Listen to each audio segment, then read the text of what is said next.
ResortLoop.com is proud to be sponsored by Joffrey's Coffee and Tea, the official specialty coffee of Disney Parks.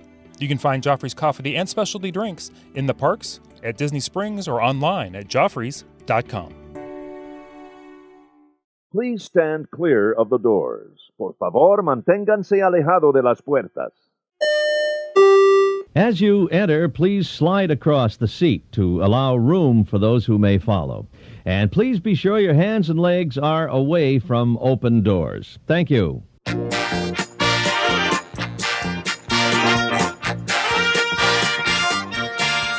Hey everyone, thanks for joining us. I'm Tim Scott. This is ResortLoop.com, the gateway to the magic. You've tuned in for episode 689. If this is your first one, welcome. If this is your 689th one, oh boy, you've been through a lot. But thank you everybody for listening.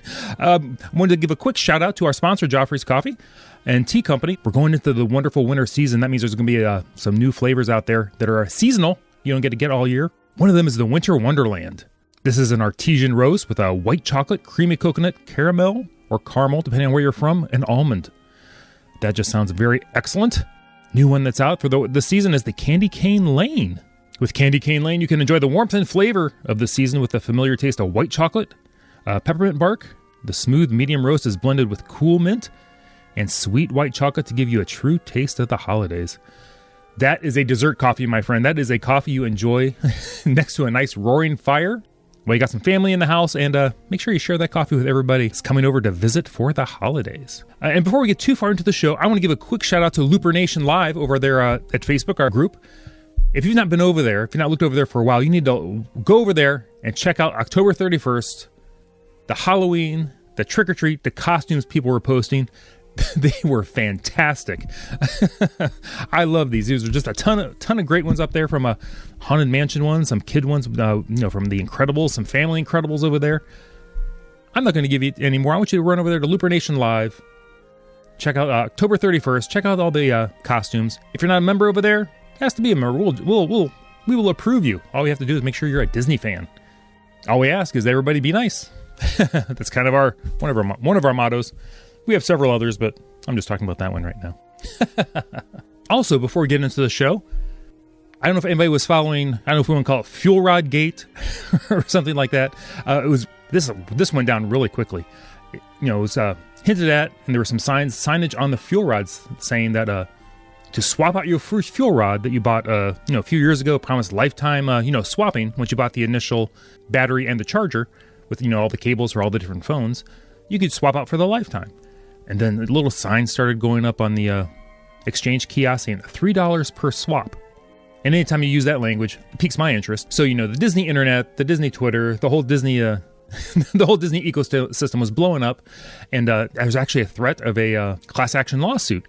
And then for some reason, I'm sure it's merely coincidence, the idea of the $3 per swap went away, and now it's now back to free swapping. But that all went down in just a couple days. So I thought that was kind of amazing, kind of interesting news story that I just thought we'd get out there. So if you have already purchased your fuel rod, you're good to go for at least a while until something happens. Either they implement it later, change the name of the company, do something like that. So let's get on with the show. So if you'll recall, back early October, so it's early November, so I let this cook out there for a while. When we had good friend of the show, Mr. Len Testa was on the show, and he came up with our Looper listener poll question, and his question, where he wanted to get a little bit of feedback because he was really curious, what Disney fans would think about this. He had asked, what scene would you remove from the American Adventure, and what scene would you add? Now, this didn't get a lot of play. My guess is people were worried about coming across as anti-American or anti-American adventure. I don't think anybody, at least in our little ecosphere, would have thought that, but we're going to go over the answers here, and maybe we'll come out with a little less controversial. Mike Slova said, tough one. My family usually sleeps through it, but at least they humor me and let me watch it. I would have footage of LeBron in the USA jersey instead of a Cavs jersey. It's not called the Cleveland Adventure. Mike, come on, throw Cleveland a bone. Please.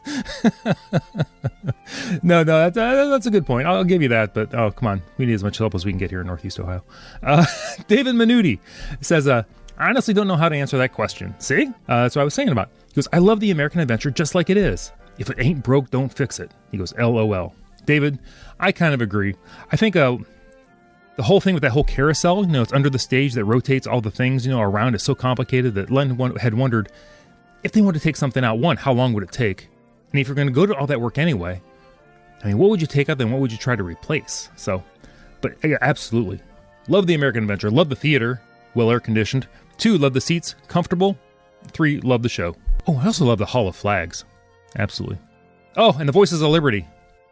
Oh, and the Joffrey's kiosk right out front. Anyway, okay. Calvin Connor said, I would add a salute to all nations, but mostly America. From the Muppet Show, if it ever gets cut, for sure. Yeah, if that ever goes, they got to work that in somewhere. Jessica Kirsten said yes, she agreed with that. I don't know. There's lots of one, a lot of zeros. It's either a binary code or she has math like a billion times. Leanne Bartlett says, all the surrounding statues come alive and either say something or sing a chorus. I always expect them to come on, and I am disappointed when they don't. Leanne, that is a brilliant idea. Even if it wasn't a full-fledged animatronic, they could use projection technology. Leanne, you might be the winner. Here, I love this one. But let's hear what a good friend of the show from the JJP says. James Jamie Price says, I've been trying to figure that one out. I've only seen it once because I don't care for it much. I guess I'd remove the one scene people love most, Ben Franklin climbing stairs. If you're sitting a bit to the right, you can see more than you want. It looks like Ben is on an invisible skateboard. He kicks his leg back and moves up. Very odd. James, I've not noticed that necessarily. It sounds like a Michael Jackson move, so maybe it's a little Captain EO there, where he maybe does a little moonwalk back down the stairs. Something like that might be kind of cool. But I will say, when the American Adventure opened up, that was a big deal. That was like the first animatronic that they had made walk. It was a big leap for Imagineering, audio animatronics. But if it gives away a little bit of the magic, I'm not sure. Of course, this is from the guy who also, when I would ride the Great Movie Ride, would always have to look like behind the pillar and behind Mary Poppins' bag to see how she was actually floating in the air every time. I don't know. Maybe I was just seeking out a little behind the magic stuff for me also. And I'll say, I understand everybody. This took a lot of thought. I actually did. I had to go back and watch the show online, and I had to put the Imagineering hat on myself, see what scene could I maybe remove, but maybe put in a different way. One of my favorite parts about the American Adventure is how when I'm hitting things left and right. One of my favorite things is how, the background, the projected background, will move at a certain speed, and then the objects in the front will rise and lower in the correct timing, so you get that correct perspective. So anyway, with that, I have chosen to remove, drumroll please, the scene with Teddy Roosevelt and John Muir overlooking, the state parks and the nature out west. I'm thinking we can take that part, mix that into it like more of a projection thing at the, maybe during the Golden Dream sequence, or maybe just, project it out there in the middle of everything else. And as far as replacing it, I'm not sure how we'd redo the show. I'd almost like to see something with NASA in there. Something with maybe real people. I mean, I've become a big fan of the movie Hidden Figures, maybe something like that. Something with John Glenn, big fan of John Glenn, being here from Ohio. Also Neil Armstrong. It'd probably take, a total reworking of the show a little bit, but that's what we're talking about doing. We're talking about, if you have to shut it down for a year or two. But then you get into the whole quandary. Golden Dreams is so perfect. Do you get another song? Oh, let's not open up that Pandora's box. Oh my goodness. Plus, I will say, one thing I'd hate for that scene to go is because I have been known to say in my everyday life, beautiful, bully beautiful. Just throwing that out there. But Leanne Bartlett, you're the winner. I enjoyed yours a whole lot of making the characters on the sides, all the white statues. Have them sing or say something. I don't know if it'd be actually part of the show, maybe part of the pre-show, maybe the part of the post-show. Maybe they're whispering at you as you're leaving at the very end of the show, kind of like a Haunted Mansion thing. Let's not make it creepy. So, let me know what you think. I may have offended some people with my choice of scene removal, but again, it's one of those things that's almost pretty much perfect at the end. And plus, you keep on updating it at the end every few years with the film part with the Golden Dream song. That's my 2 cents on ResortLoop.com. Once again, I knew this would be a short show, but I just wanted to go over this Looper Nation poll before I put out a new poll. Look at it in another day or so. We'll get it out there. One of my favorite parts about the show. Anyway, I'm Tim Scott. Facebook, Twitter, the website, ResortLoop.com. If you're looking to book a trip, lots of people have been getting some quotes. from the Resort Loop Travel Group looking up for a trip. Wave season is going to be coming. That's when you're going to want to start looking at cruises. And I'm going to suggest maybe start looking at your cruises before the Christmas holidays, just because everyone else starts looking for them around Christmas time while they're all together. Get in there before they do. Make sure you get your choice of cabins or your room accommodations if you're doing the Walt Disney World Disneyland thing. And what the heck, why not check out Alani? Everybody, thanks for listening to the show. Thanks for listening to ResortLoop.com. Everyone, please go out there and share the gateway to the magic. See you, everybody.